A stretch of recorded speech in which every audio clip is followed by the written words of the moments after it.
Melihat apa yang terjadi sekarang dari Firly Bahuri dan juga KPK menjadi sorotan, menurut Anda memang murni itu oknum dari pimpinan KPK yang memang lalai atau ini bagian dari desain konspirasi pesanan kepentingan tertentu? Firly ini memang awalnya orang sudah cacat hukum, cacat moral, tapi kok bisa diloloskan oleh panitia seleksi, kemudian dilempar masuk ke DPR dan di DPR pun dia lolos.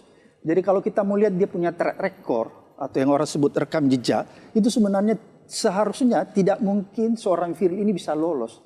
Tapi entah bagaimana dia bisa lulus. Oleh karena itu mungkin di forum ini aku perlu ingatkan ya anggota-anggota pansel dan anggota DPR yang memilih Firly bahwa Anda lah yang bertanggung jawab. Ya, Anda nggak boleh lepas tanggung jawab begitu saja. Karena Anda sudah memilih Firly, bahkan suara Firly ketika fit and proper test di DPR itu suara paling bulat dan paling besar memilih dia. Padahal sebenarnya orang ini sudah cacat moral.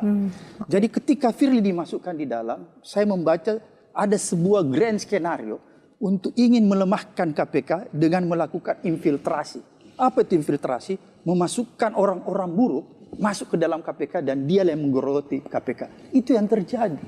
Bang Kohar. Jadi akibat undang-undangnya atau orangnya? Jadi ada dua. Pertama, undang-undang yang sudah direvisi itu memperlemah secara kelembagaan.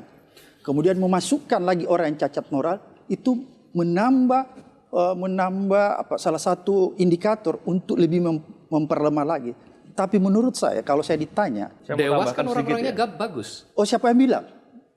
Dewas dikenal publik selama ini sebagai orang-orang punya integritas. Tapi saya sendiri tidak. Sendiri akan men-challenge kata-kata itu. Kenapa saya katakan men-challenge? Karena hampir seluruh pelanggaran-pelanggaran etik yang dilaporkan ke Dewas tidak pernah satupun itu diberikan sanksi yang maksimal. Jadi saya menganggap Dewas ini sudah selesai. Dewas dalam beberapa kesempatan itu mengatakan bahwa mereka punya tugas tapi tak punya kewenangan. Kita lihat 2020 dengan undang-undang yang bermasalah, saya dan teman-teman masih ada di KPK, kami masih bisa menangkap beberapa pejabat-pejabat besar, kasus-kasus korupsi besar. Di antaranya 2 orang menteri dan beberapa yang lain. Tapi ternyata orang-orang yang bekerja benar di KPK disingkirkan dengan manipulatif, dengan cara-cara yang yang melanggar hukum lah. Ini hal-hal yang kita harus lihat bahwa permasalahannya memang ada di pimpinan KPK, dan undang-undangnya, serta Dewan Pengawas yang harusnya melakukan pengawasan agar pimpinan KPK tidak lalai melakukan tugas-tugas. Baik, terima kasih. Makanya efektif nggak kalau misalnya di 2004 ini mereka dikenai kasus hukum? Karena kalau semuanya dikenai kasus hukum, ya ngawasi siapa nih? Kan bisa diganti. Tapi